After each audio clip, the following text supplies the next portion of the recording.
நான் ரொம்ப பேசி உங்கள் டைம் எடுக்க விரும்பல. ஷார்ட் அண்ட் ஸ்வீட்டாக நான் சொல்லிடுறேன். ஆல்ரெடி அவங்க சொல்லிட்டாங்க. பேசிக்காக நான் சொல்லிடுறேன். ஃபஸ்ட்டு வந்து என்னோடய ஃபேமிலி கோயம்புத்தூர் பேஸ் பண்ணது. நான் வந்து பிஇ மெக்கானிக்கல் இன்ஜினியரிங் முடிச்சிருக்கேன்.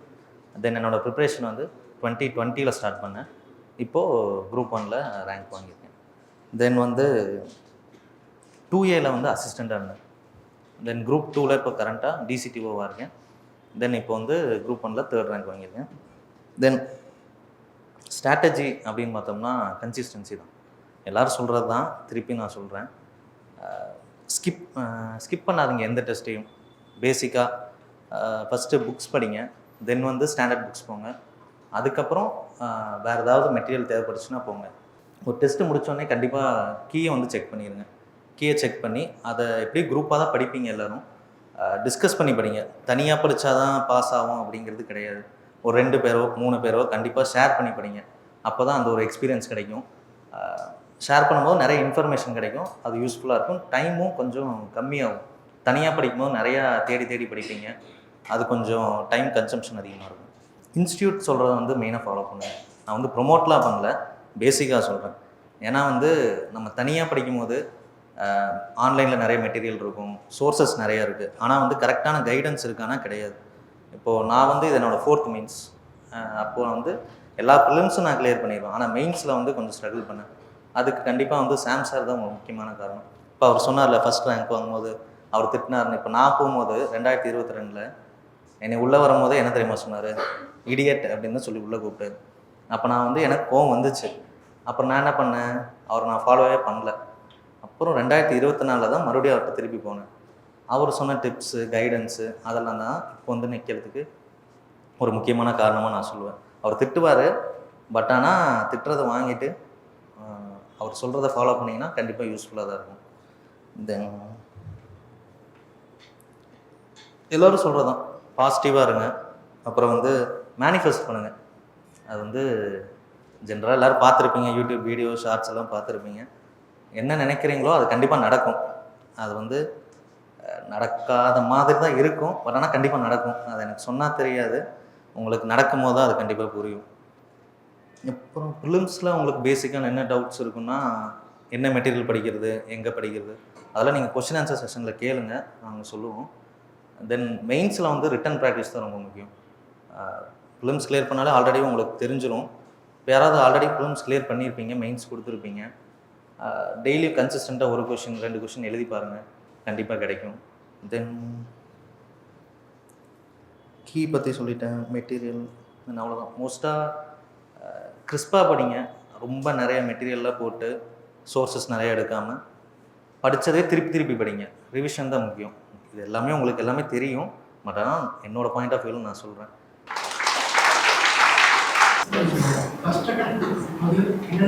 லேகாக இருந்தீங்க, ஸோ அதை வந்து இப்போ ரெக்டிஃபை பண்ணிட்டேன், எனக்கு எக்ஸாம் கிராக் ஆகிடுச்சுன்னா என்னென்ன things sir? First time prepare பண்ணும்போது நம்மளுக்கு ஆக்சுவலாக ஒரு கரெக்டான கைடன்ஸ் இருக்காது. நம்ம மிஸ்கைட் ஆகி தேவையில்லாத நிறைய படிப்போம். அப்படி நான் படித்தது வந்து பார்த்தோம்னா நிறைய மெட்டீரியல்ஸ் இப்போது வேறு இன்ஸ்டியூட்டில் இருக்கிறது, ஆன்லைனில் இருக்கிறது, அந்த மாதிரி ரெஃபர் பண்ணி படிப்பேன். அதுவும் இல்லாமல் டிஸ்கஸ் பண்ணி படிக்க மாட்டேன். ஃபஸ்ட் அட்டம்ப்டும் போது யாரும் தெரியாது, சர்க்கிள் வந்து கம்மியாக இருக்கும். இப்போ நான் வந்து இது என்னோடய 4th அட்டம்ப்ட்டுங்கும் போது நிறைய பேர் ஃப்ரெண்ட்ஸ் இருப்போம். சேர்ந்து படிக்கும் போது நம்மளுக்கு நிறையா நாலேஜ் கெயின் பண்ண முடியும். ஒன்று விஷயம் ஒருத்தர் ஷேர் பண்ணுவாங்க. ஸோ அது வந்து ஹெல்ப்ஃபுல்லாக இருந்துச்சு. How did you stay consistent and motivated at the times of low இருக்கும்போது எப்படி கன்சிஸ்டன்ட்டா நம்ம வந்து மோட்டிவேட் ஆகிக்கிறது? கொஞ்சம் கஷ்டமான கேள்வி தான். எல்லாத்துக்குமே படிக்கும்போது லோ டைம்ஸ் வரும் கண்டிப்பாக. அதை எப்படி ஓவர் கம் பண்ணோன்னா மறுபடியும் படித்து தான் ஆகணும், வேறு வழி இல்லை.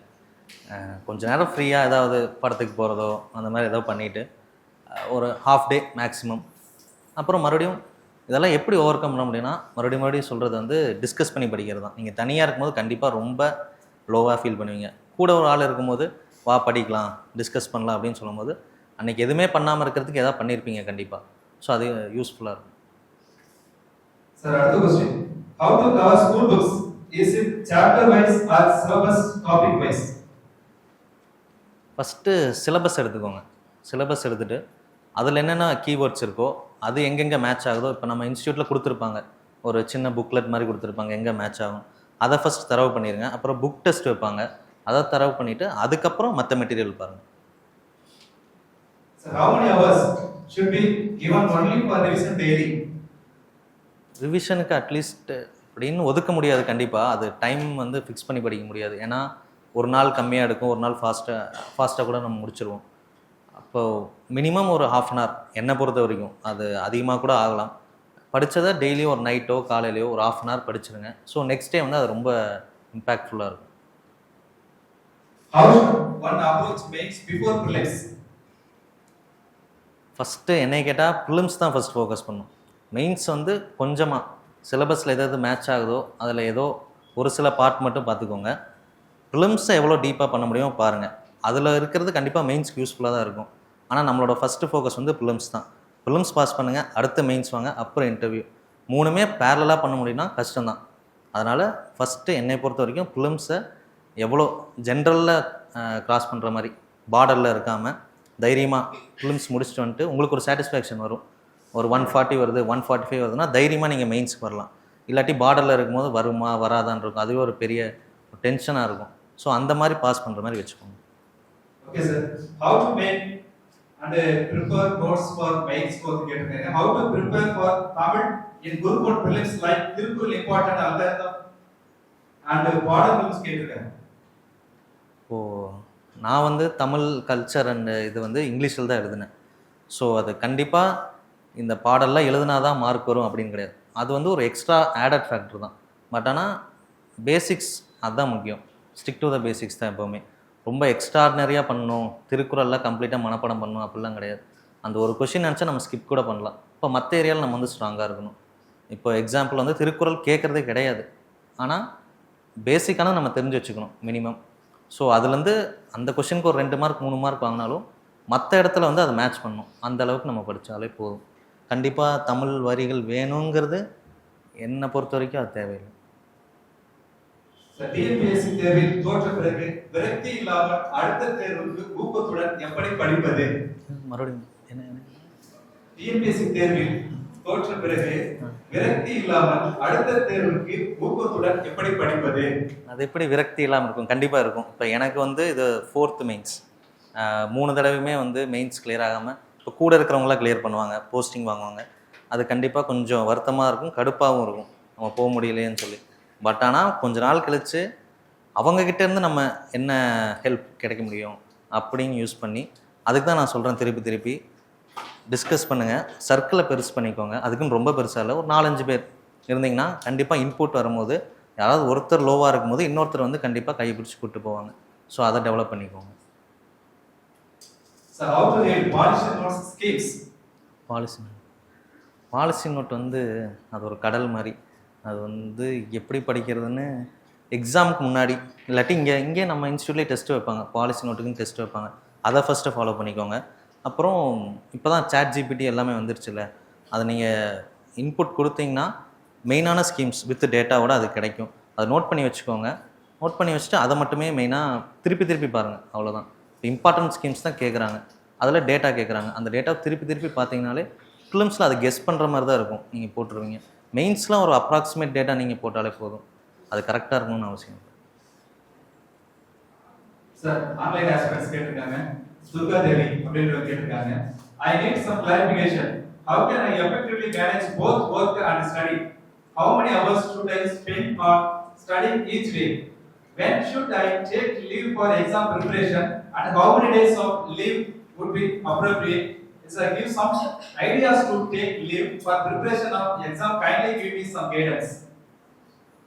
எவ்வளோ நாள் லீவ் எடுக்கிறதுனா, இப்போது நீங்கள் கவர்மெண்ட் செக்டரில் இருக்கீங்க அப்படின்னா உங்களோட ஹையர் அஃபீஷியலை பொறுத்து தான். இப்போ நான் வந்து 2024 அசிஸ்டண்ட்டாக இருந்தேன் ஹைவேஸ் டிபார்ட்மெண்ட்டில். அப்போது எனக்கு வந்த ஏசி வந்து பரவாயில்ல லீவ் எடுத்துக்கோ அப்படின்னு சொல்லிட்டாரு. ப்ரிலிம்ஸுக்கு தரல, மெயின்ஸுக்கு கொடுத்துட்டாரு. 3 மாதமும் கொடுத்துட்டாங்க, லாஸ் ஆஃப் பே கொடுத்துட்டாங்க. இப்போது கரண்ட்டாக டிசிடிஓவாக இருக்கும்போது இப்போ அவங்க எல்லாத்துக்குமே தெரியும், 3 பேருமே கமர்ஷியல் டேக்ஸ் டிபார்ட்மெண்ட் தான். எங்கள் கமிஷனர் வந்து யாரெல்லாம் படிக்கிறீங்களோ கன்ஃபார்ம் லீவ் எடுத்துகிட்டு போயிருங்க, வலுக்கட்டாயமாக லீவ் கொடுத்து அனுப்பிச்சாங்க. அது நம்மளோட ஹையர் அஃபீஷியலை பொறுத்து தான். ஆனால் லீவ் எடுக்காமையும் படிக்கலாம், அந்த மாதிரி கிளியர் பண்ணவங்க இருக்காங்க. So it depends. Okay, sir. Some strategy would be there for each one of you. Could you please say that? ஸ்ட்ராட்டஜின்னு ஸ்பெசிஃபிக்காக நம்ம சொல்ல முடியாது. ஒருத்தருக்கு ஒரு மாதிரி படிச்சிருக்கலாம். இப்போ அவர் வந்து தனியாக படிப்பேன்னு சொன்னார், நான் வந்து டிஸ்கஸ் பண்ணி படிப்பேன்னு சொன்னேன். ஒருத்தருக்கு ஒரு மாதிரி செட் ஆகும். பட் ஆனால் அதை நம்ம ஸ்ட்ரிக்டாக ஃபாலோ பண்ணணும். ரொம்ப டைம் வேஸ்ட் பண்ணாமல். டைம் வேஸ்ட் ஆகும், வேஸ்ட்டே ஆகாதுன்னெலாம் சொல்லவே முடியாது. இப்போ நம்ம அதுக்காக படத்துக்கு போகாமல் இல்லை சோஷியல் மீடியா யூஸ் பண்ணாமல் இருக்க முடியுமானா முடியாது. அது பண்ணாட்டி இன்னுமே ஸ்ட்ரெஸ் ஆகும். ஐயோ அது யூஸ் பண்ணுறோமே அப்படின்னு சொல்லி. ஸோ கொஞ்சமாக யூஸ் பண்ணிவிட்டு மற்ற நேரத்தில் ஃபோக்கஸ்டாக படித்தாலே போதும். நமக்கு ஒரு சாட்டிஸ்ஃபேக்ஷன் வரும். அது வந்துட்டாலே போதும். பாஸ் பண்ணுறோமோ ஃபெயில் ஆகிறோமோ அது அடுத்து. நம்ம படிக்கும்போது நமக்கு ஒரு சாட்டிஸ்ஃபேக்ஷன் வரும். ஒரு டெஸ்ட் எழுதும் போது வரும். இதுக்கு மேலே நம்மளால் அது எவ்வளோ நாள் கொடுத்தாலும் பண்ண முடியாது. ஸோ அந்த சாட்டிஸ்ஃபேக்ஷன் வர வரைக்கும் படிங்க. Okay sir. சார் கடைசி கொஸ்டின் தமிழ்ல குரூப் 1 மேத்ஸ் தேர்வில் ஒரு கருத்தை பற்றி விவாதி டிஸ்கஸ் அல்லது ஆய்வு செய்க எக்ஸாமைன் என்று கேட்டால் அந்த இரண்டிற்கும் இடையில் நீங்கள் காட்டும் நுணுக்கமான வேறுபாடு என்ன?